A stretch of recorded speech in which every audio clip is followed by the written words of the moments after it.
என் உயிரினில் கலந்துள்ள அனைத்து ஆண்மனைய சொந்தங்களுக்கும் அன்பான வணக்கம். இறைவன் உங்களை அழைக்கிறார், இறைவன் உங்களை பேரன்பு கொண்டு காதலிக்கிறார். உங்களுக்கு தெரியுமா?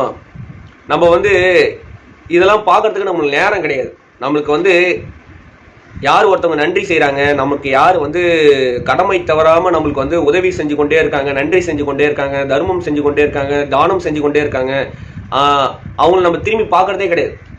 பாரதியார் கூட சொல்லுவார், இந்த இந்தியா என்னப்பா, இந்த இந்தியா அழிய மாட்டேங்குது, இந்த இந்தியா அழிக்கவே முடியல. எத்தனையோ வெள்ளக்காரங்க போரிட்டாங்க, எத்தனையோ இஸ்லாம் நாட்டிலேருந்து வந்தாங்க, எவ்வளோ பேர் இந்த நாட்டை அழிக்கணும்னு பார்த்தாங்க, இந்த நாட்டை அழிக்கவே முடியலையப்பா அப்படின்னு கேட்கும்போது அவர் சொல்கிறாரு, பாரதியார் சொல்கிறாரு, இந்த நாட்டு மக்களுக்கு நன்றி உணர்ச்சியும் இறை நம்பிக்கையும் இருக்கிற வரைக்கும் இந்த நாட்டை அழிக்க முடியாதுன்றார்.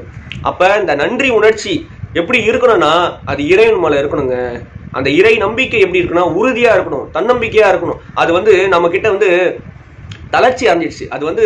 அதில் நம்ம சோர்வு அடைஞ்சிட்டோம். நம்ம எப்படி பேர் போன நம்ம இறை நம்பிக்கையாகவும் நன்றி உணர்ச்சியாகவும் எப்படி இருந்தோன்றதை நீங்கள் சிந்திச்சு பார்க்கணும். ஏன்னா நம்ம முன்னோர்கள் எவ்வளோ பேர் நம்மளுக்கு வழிகாட்டிகள், எவ்வளோ திருவள்ளுவர் ஆகட்டும், வள்ளலார் ஆகட்டும், விவேகானந்தர் ஆகட்டும், பாரதியார் ஆகட்டும், பாரதாசன் ஆகட்டும், நம்மளுக்கு எவ்வளோ காரைக்கால் அம்மையார் ஆகட்டும், ஔவையார் ஆகட்டும், எவ்வளோ ஞானிகள், புலிப்பாணி, அகத்தியர், திருமூலர், பதஞ்சலி, வியாகபாதர், எவ்வளோ சித்தர்கள், எவ்வளோ நம்மளுக்கு வழிகாட்டு போயிருக்காங்க. நன்றி உணர்ச்சினா என்ன, இறை நம்பிக்கைனா என்னன்ட்டு எவ்வளோ பேர் நம்மளுக்கு காட்டி கொடுத்துட்டு போயிருக்காங்க.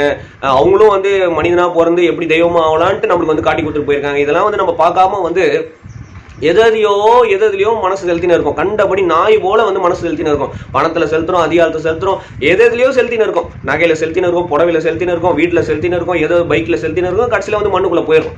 புரியுங்களா? இதுதான் நிதர்சனமான நடைமுறையான உண்மை இது. அப்ப இந்த மனசு எது மேல செலுத்தலாம், எது மேல செலுத்தினா அழிவில்லாத தன்மைக்கு போலாம், இது மனசு எது மேல செலுத்தினா நிலையான தன்மைக்கு போலான்றதை நம்ம சிந்திக்கவே மாட்டோம். அப்படி ஒருத்தவங்க சொல்லி கொடுத்தா கூட அதை காதல வாங்கிக்க மாட்டாங்க. வாழ தெரியாதவன், இவன் இப்படியே சுத்தி நிற்பான், இப்படியே பரதேசி மாரி இருப்பான், பிச்சைக்கார மாரி இருப்பான், அப்படிலாம் ஒண்ணுமே கிடையாது. பட்டினத்தாரோட கோடீஸ்வரன் நீங்க பாத்துட போறீங்க. பட்டினத்தார் 3 அரசனுக்கே கடன் கொடுத்தோம்னு சொல்றாங்க வரலாறுல. புத்தரோட நம்ம கோடீஸ்வரன். அவர் ஏகபோகமான வாழ்க்கை வாழ்ந்தாரு. குளிர்காலத்துக்கு ஒரு அரண்மனை, வெயில் காலத்துக்கு ஒரு அரண்மனை, பனி காலத்துக்கு ஒரு அரண்மனை, மழை காலத்துக்கு ஒரு அரண்மனை, இப்படி வாழ்ந்த புத்தர் கற்பிச்சுட்டு போயிருக்காரு. பட்டினத்தார் கோடீஸ்வரனா வாழ்ந்துட்டு கற்பிச்சுட்டு போயிருக்காரு. பாரதியார் எப்படி வாழ்ந்தாரு, வள்ளலார் எப்படி வாழ்ந்தாரு, பாரதாசன் எப்படி வாழ்ந்தாரு, இதெல்லாம் நம்ம இந்த வாழ்க்கை வரலாறுலாம் நம்ம எடுத்து வச்சு பார்க்கணுங்க. திருவள்ளுவர் எப்படி வாழ்ந்தாரு, அகத்தியர் எப்படி வாழ்ந்தாரு, இவங்கெல்லாம் எடுத்து வச்சு பார்க்கணும். நம்ம வரலாறை பார்க்கணும். சிறு பிள்ளைகளுக்கு, மாணவர்களுக்கு, மாணவிகளுக்கு கற்பிக்கணும். புரியுங்களா? இது ஒழுக்கம் சார்ந்த கல்வியும், தூய்மை சார்ந்த கல்வியும், இதெல்லாம் ஞான கல்வியும், யோக கல்வியும், தவக்கல்வியும் கற்பிக்கணும். அவங்க சிறு வயதிலே எப்படியோ அந்த கஷ்டங்கள்லாம் தெரியாம போய் பைக் வாங்கி கொடு, கார் வாங்கி கொடு, எனக்கு நீ இது வாங்கி கொடு, அது வாங்கி கொடு, இதெல்லாம் வாங்கி கொடுத்தாதான்